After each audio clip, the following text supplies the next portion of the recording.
اور مدینہ منورہ جو لوگ گئے ہیں وہ جانتے ہیں، ابھی مسجد نبوی بندہ دور ہوتا ہے کہ حضور پاک علیہ السلام کا روزہ نظر آ جاتا ہے۔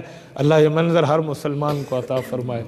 کہتے ہیں رسول اللہ صلی اللہ علیہ وسلم کو روزہ نظر آنے لگا تو یہ اس طرف دیکھ کر درود پاک پڑھ رہے تھے۔ اس وقت میں نے سوچا اب کیفیت حضرت کی واقعی وجدانی ہے، تو میں نے ان سے عرض کیا کہ حضرت مجھے کوئی ایسی وظیفہ بتا دیں، کوئی ایسا خاص ورد بتا دیں، کوئی ایسی خاص چیز تعلیم فرما دیں جس کو ہر وقت میں اپنی زبان سے دہراتا رہوں۔ تو حضرت خواجہ صاحب رحمۃ اللہ علیہ نے فرمایا سبز گنبد والے پر درود پاک کو پڑھو۔ کہتے ہیں پھر بھی میں نے سوچا پتہ نہیں کیا بات ہے، درود شریف کے علاوہ اور کوئی بات ہی نہیں کرتے۔ جب ہم مدینہ منورہ سے واپس ہو رہے تھے اور سفر مکہ مکرمہ کا تھا تو حاضری کا اختتام تھا، اس وقت حضرت رو رہے تھے اور مدینہ منورہ مسجد نبوی سے نکل رہے تھے، تو میں نے اس وقت حضرت سے پوچھا کہ حضرت آپ کے ساتھ ختم نبوت کی تحریک میں میری داڑھی سفید ہو گئی ہے، میں نے زندگی آپ کے ساتھ گزاری ہے، ریل اور جیل میں میری زندگی گزری ہے، میرا اتنا عرصہ رہا ہے، تو میں آپ سے کوئی خاص ورد پوچھنا چاہتا ہوں جو مجھے بتائیں، جو میں خود اپنی زبان کو اس میں مصروف رکھوں۔ تو حضرت نے پھر روزہ اقدس کی طرف اشارہ کر کے فرمایا درود پاک کی کثرت کرو۔ کہتے ہیں پھر جا کر مجھے اس بات کا احساس ہوا کہ جسے ہم عام سمجھتے ہیں وہی تو اصل چیز ہے، جسے ہم عام سمجھتے ہیں وہی تو اصل چیز ہے۔ یقین مانیں درود پاک کی کثرت بہت سی نیکیوں کو کھینچ کر لاتی ہے۔ درود شریف زبان اقدس پہ ہو نا، حضور پاک علیہ الصلوۃ والسلام کے اور صحابہ سن لیں تو فوراً سوال ہوتا تھا کہ یا رسول اللہ قیامت کے دن آپ کے قریب کون ہوگا؟ تو اللہ کے رسول نے فرمایا جو میرے اوپر جتنا زیادہ درود پڑے گا اسے میرا قرب نصیب ہوگا۔ تو قرب پیغمبر کتنی بڑی بات ہے، اور آج ہم اس چیز سے ناواقف ہیں۔ میرے دوستو خالی وقت نہ بیٹھا کرے بندہ، زبان نہیں ہلا سکتا تو ذکر قلبی تو ہے نا ہمارے ہاں، دل سے تصور تو کر سکتا ہے درود پاک کا۔ صلی اللہ علیہ وسلم مختصر ترین درود پاک ہے، آپ اللہم صلی اللہ پڑھیں کوئی منع نہیں ہے، لیکن یہ مختصر ترین درود پاک ہے۔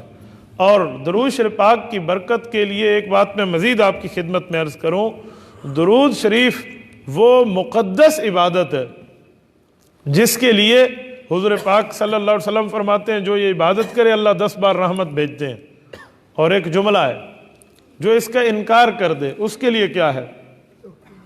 راغم انف رجل، کعب بن عجرہ رضی اللہ عنہ کی حدیث ہے، حضور پاک صلی اللہ علیہ وسلم نے فرمایا کہ انف کہتے ہیں ناک کو، راغمہ کا معنی ہوتا ہے کسی چیز کو یوں پکڑ کے مٹی پہ رگڑنا۔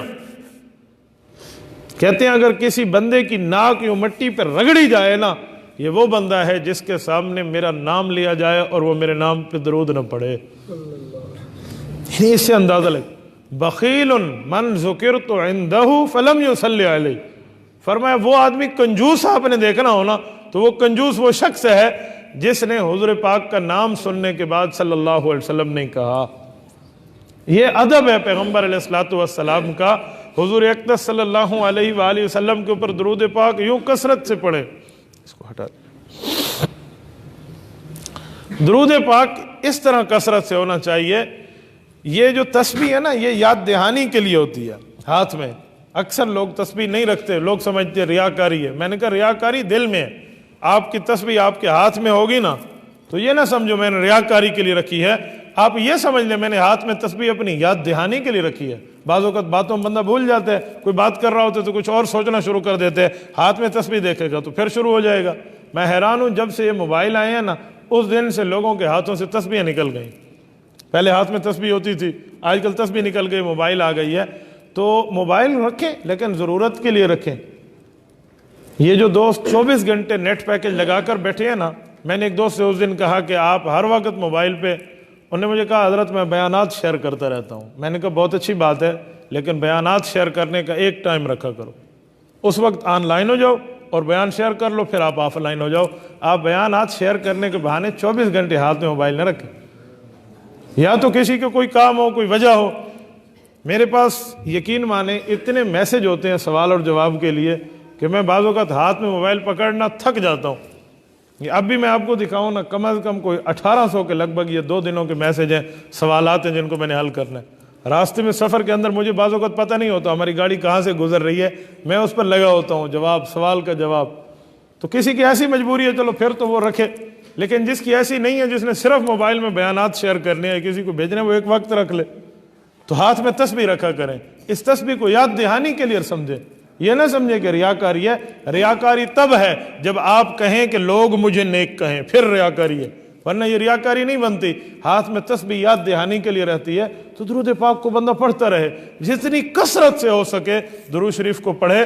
رسول اقدس صلی اللہ علیہ وآلہ وسلم سے صحابہ کا تعلق یہ تھا کہ صحابہ گھر سے نکلتے حضور کی محفل میں پہنچ جاتے۔ آج ہم اس حیثیت میں تو نہیں بیٹھے کہ حضور پاک کی مجلس میں حاضری دے سکیں، اور اس حیثیت میں بھی نہیں بیٹھے کہ ہم حضور پاک کے روضے پہ حاضر ہو سکیں۔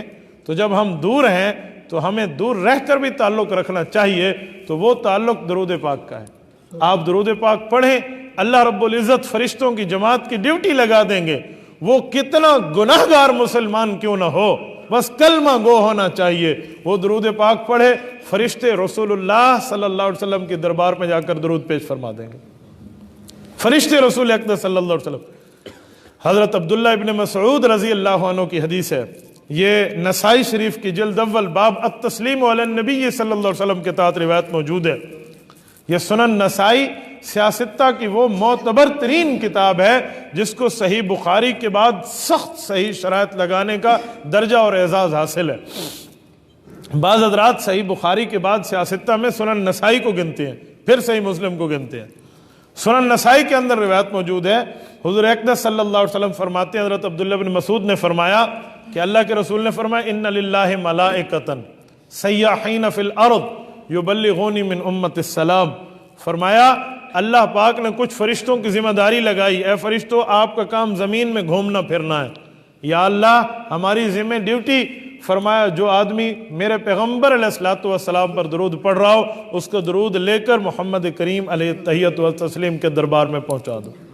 جیسے فرشتے یہاں بیٹھے ہیں وہ ہمارے اعمال لکھ رہے ہیں، جیسے فرشتے ہماری حفاظت کے لیے ہیں، جیسے فرشتے منکر اور نکیر ہیں، فرشتے ہاروت و ماروت ہیں، جبرائیل کا اپنا کام، میکائیل کا اپنا کام، اسرافیل اور اسرائیل کا اپنا کام، جیسے ان فرشتوں کے کام ہیں ویسے یہ فرشتے ہیں جو رسول اللہ صلی اللہ علیہ وسلم کا زمین میں درود پاک اکٹھا کرتے ہیں۔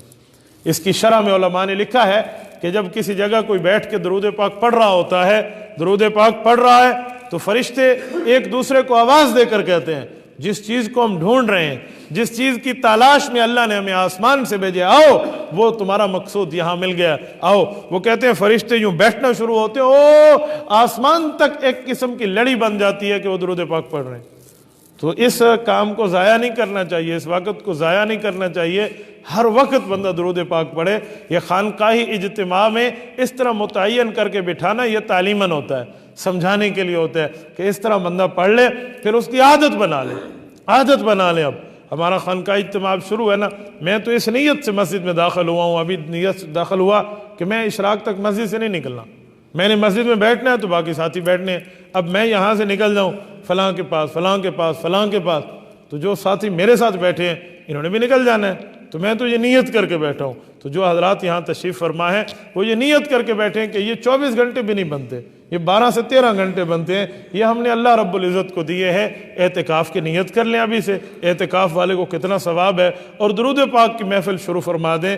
ہر ساتھی تنہائی میں، تنہائی کا معنی ہے یکجا نہ بیٹھیں، ہم لائن میں بیٹھ جائیں جیسے بیٹھتے ہیں، ہر آدمی اپنا اپنا درود پاک پڑھے، تسبیح کے اوپر بیٹھ کے پڑھے، حضور پاک صلی اللہ علیہ وآلہ وسلم کو دل میں حضور کی محبت کو مستحضر سمجھ کے پڑھے، اور اس نیت سے پڑھے کہ میرا یہ درود پاک رسول اللہ صلی اللہ علیہ وسلم تک فرشتے پہنچا رہے ہیں، اور جس آدمی کا درود پاک رسول اقدس صلی اللہ علیہ وسلم کے دربار میں فرشتے لے کر جائیں تو اس آدمی کا ذکر حضور کی مجلس میں ہوگا۔ خوش قسمت ہے وہ بندہ جس کا ذکر، خوش قسمت ہے وہ امتی جس کا تذکرہ اس کی نبی کی مجلس میں ہو جائے کہ میرا ذکر اس پر ہو رہا ہے۔